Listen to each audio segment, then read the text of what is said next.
웰컴 투 마이 지니어스 크로스토크에 입장하신 여러분, 웰컴하고 지니어스합니다. 네. 엄마와 할아버지 집 문제를 통해 C월드를 조명한 웰컴 투 X월드, 그리고 또 엄마와 동생의 영재 만들기를 통해 과열된 교육열을 짚어본 디어 마이 지니어스. 이 두 영화의 공통점은 바로 이야기의 중심에 카메라를 든 감독 자신이 있다는 것일 텐데요. 참신한 연출로 한국 독립 다큐멘터리의 새로운 피로 떠오른 두 감독님, 네, 한태희 감독님과 구윤주 감독님 모시고 이야기 나눠보도록 하겠습니다. 네, 안녕하세요. 안녕하세요. 네. 안녕하세요. 네, 크로스토크라는 또 이 이름을 붙이고 오늘 이렇게 비대면으로 관객분들과 만나게 될 것 같아요. 영화 보신 분들도 많으실 것 같은데 먼저 감독님들께 인사 말씀 듣도록 하겠습니다. 저부터 인사를 드리겠습니다. 네. 안녕하세요. 저는 웰컴 투 엑스월드를 연출한 한태희입니다. 그리고 그 웰컴 투 엑스월드는 다큐멘터리 영화입니다. 네, 네, 알겠습니다. 네, 웰컴 투 엑스월드는 다큐멘터리 영화입니다, 여러분. 네, 그럼 디어 마이 지니어스는 어떤 영화일까요? 네. 안녕하세요. 디어 마이 지니어스 연출한 구윤주입니다. 네, 네, 디어 마이 지니어스도 다큐멘터리인가요? 네, 다큐멘터리입니다. 네, 먼저 감독님의 언어로 정리된 두 영화 어떤 영화인지 좀 살펴보면 좋을 것 같습니다.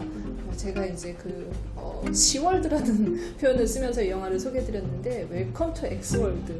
네, X가 좀 약간 욕 같기도 하고 여러 가지 생각이 드네요. 어떤 영화인가요? 네, 웰컴 투 엑스월드는 이제 아빠가 돌아가신 지 12년이 흘렀지만 여전히 시아버지를 모시고 사는 이제 엄마를 바라보면서 엄마는 왜 거기서 나오지 않는 걸까? 그리고 엄마는 이렇게 순탄치 않았던 결혼 생활에도 불구하고 왜 나한테 꼭 결혼을 해야 된다고 말을 할까라는 어떤 저의 이제 궁금증에서 호기심에서 시작한 그런 다큐멘터리입니다. 상황이 쉽지 않네요. 네, 점입 가경입니다. 어떻게 지금 이 상황을 돌파하는지까지 이 영화 그리고 있다는 생각이 드는데요. 디어 마이 지니어스. 네, 또 영화 구윤주 감독님께 영화 소개 들어보도록 하겠습니다. 저에게는 16살 어린 동생이 있거든요. 그 동생이 이제 초등학교 1학년이 됐을 무렵에 너무 공부를 열심히 하는 거예요, 엄마랑. 네. 그 둘이 하루 종일 이제 눈물바람을 이렇게 겪으면서 맨날 공부하고 울고 공부하고 울고 이걸 보면서 이제 제가 이 모습은 나의 16년 전의 모습과 똑같네 라고 생각을 했어요. 그래서 왜 이게 또 되풀이되고 있을까라는 질문에서 시작한 영화입니다. 네.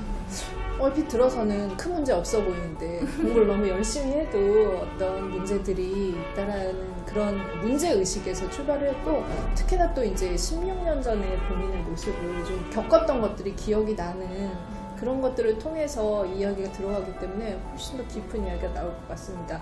네. 시월드?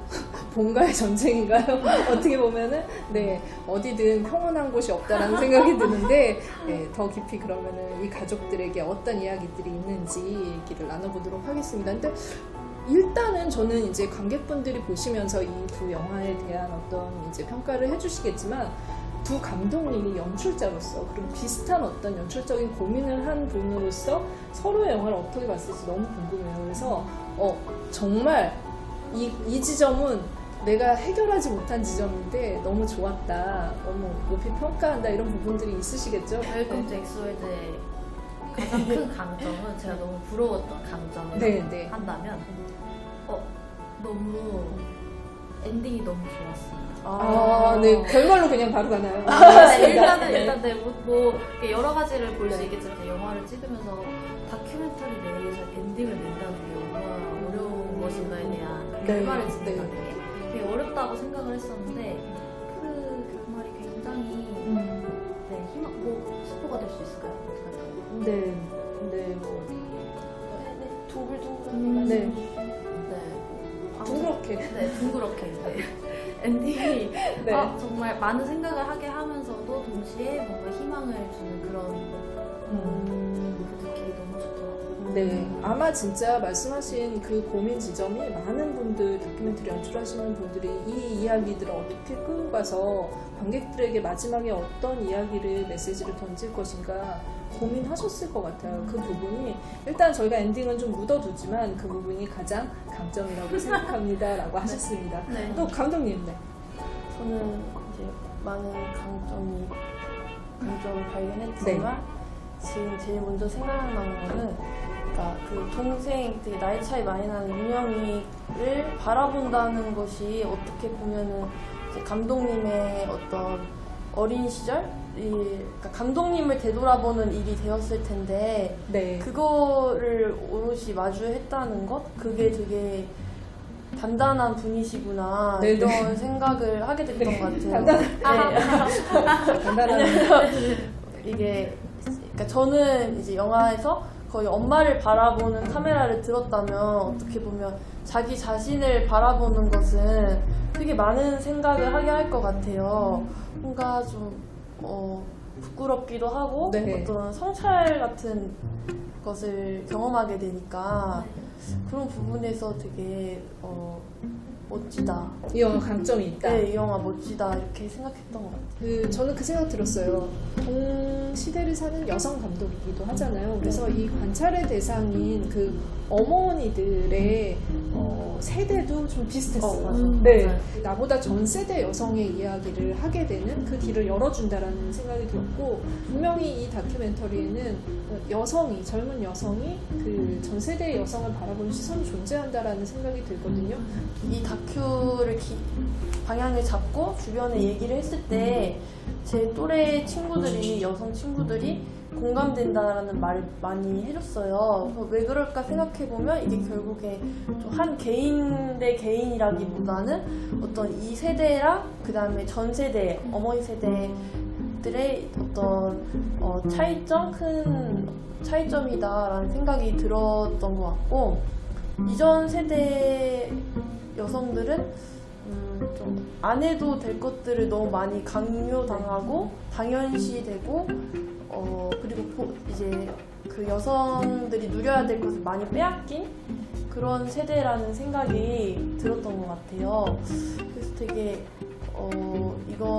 이 영화 다큐를 통해서라도 같이 가족들이 보면서 그러게 내가 왜 엄마가 이렇게 하는 걸 당연하게 생각했지? 라는 어떤 의문을 서로 가져보고 질문도 해보고 그런 시간이 되었으면 좋겠다라는 그런 바람이 있었던 것 같아요.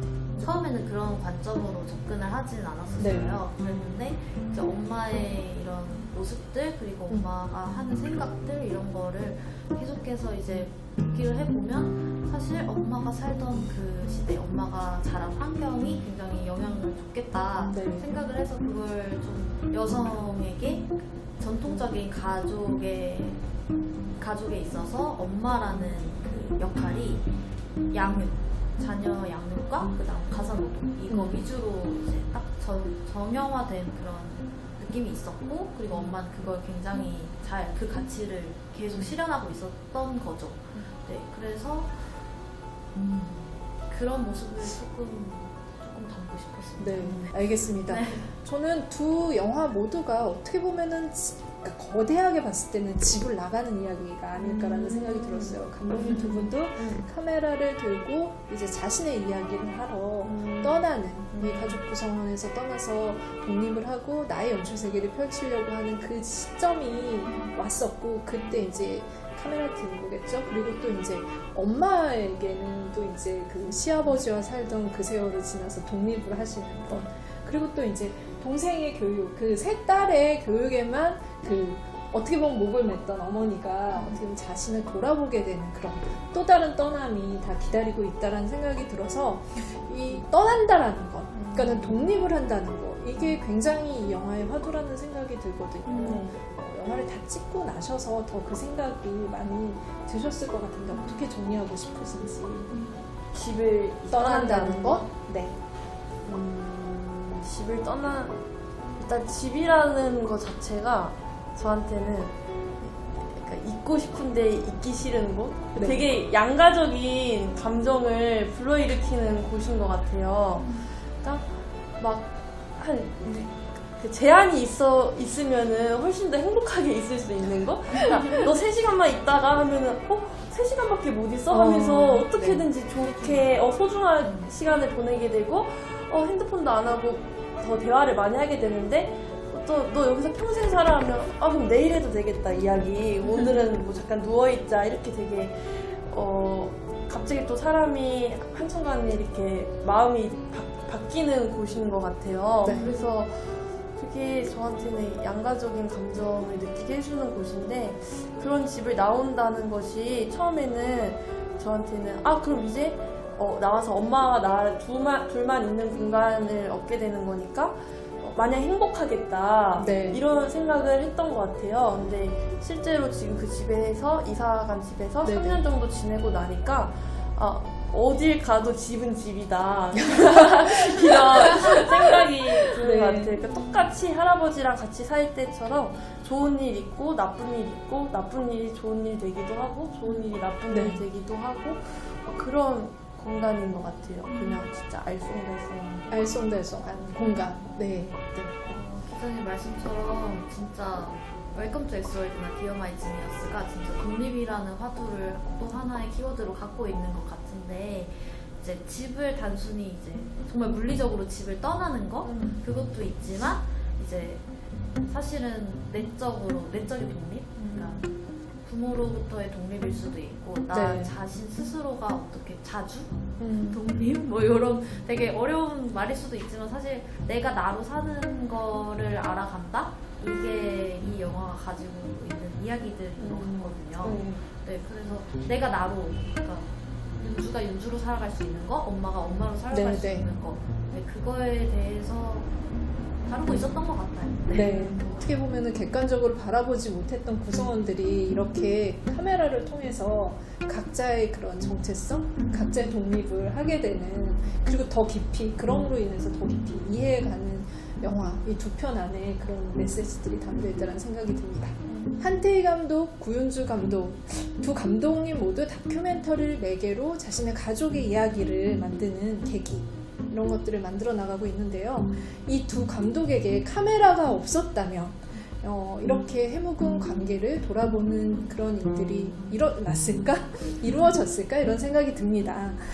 솔직하게 그러나 그리 심각하지 않은 톤으로 그리고 그동안 그간 누구에도 털어놓지 않은 이야기를 그런 속 깊은 이야기를 탁 터놓고 할 수 있는 그런 공간 그리고 그걸 만들어주는 작품 일상을 기록한 두 영화에는 이렇게 가까이 있어서 기록할 수 있는 단단한 힘이 존재합니다. 여러분들도 이 두 작품 세트 구성으로 함께 보시면 더 풍성하게 영화 즐기실 수 있을 것 같습니다. 네.